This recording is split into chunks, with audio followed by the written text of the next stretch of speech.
Hey guys, this is Cody Arnold, and I'll be talking about our lysogenic discussion. So starting from that very topic, what lysogenic conversion is the textbook definition is the ability of some phages to survive in a bacterium as a result of the integration of their DNA into the host chromosome. The integrated DNA is termed a prophage. So we know that viruses are not capable of completing any of their own metabolic processes, and that they must depend upon the host metabolic processes to be able to complete DNA and RNA transcription and translation. This in-between place where the phage is living in the host while its own DNA is being integrated into that host is the lysogenic conversion. Now, some of the differences between lytic and lysogenic replication of bacteriophages is, and I might repeat myself a little bit here, is though one of the main differences is that in lytic replication, the end goal leads to the death of the host cell due to that newly replicated virus that's in the host cell bursting through that cell wall, causing splitting of the cell and lysis. Where in lysogenic, the end goal is the integration of that phage's DNA into the host cell's DNA, where the cells are still living, and the infection of the host cell occurs within the actual cell instead of bursting through and occurring somewhere else. Also, in lytic, the virus penetrates the host cell's membrane and uses its processes to make the virus's own DNA to take ultimately out of the cell. So it goes into the cell, uses that host cell's metabolic process to create its own DNA and replication of its own virus, and the virus leaves to move on and infect other hosts. In lysogenic, the virus uses the host cell's processes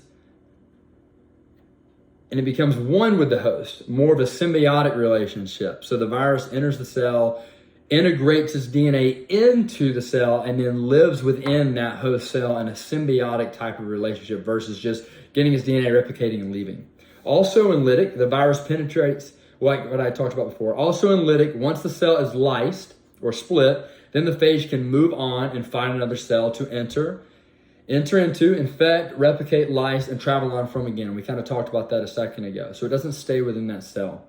And the lysogenic, once the phage's DNA has been integrated into the host, it can remain dormant in that cell for an extended period of times until the host conditions deteriorate due to lack of nutrition or other external factor or internal factor.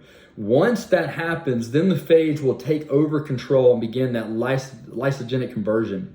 And this allows the host to continue living, but only as a carrier of that virus. And all the replication and reproduction from the host contains that phage's DNA. So ultimately, lysis of the cell does occur, but once that phage has completely taken over the host, and all of its offspring are occurring within that virus, so it lives within the cell. Now, how lysogenic conversion affects the pathogenicity of a bacteria. So we talked about how, as we discussed, once the phage DNA has been integrated into the host, that phage can alter the phenotype of the host offspring because the phage cell is living within the host. So in doing so, all of its offspring, like I said before, will in turn be a part of that virus. So that changes that bacteriophage.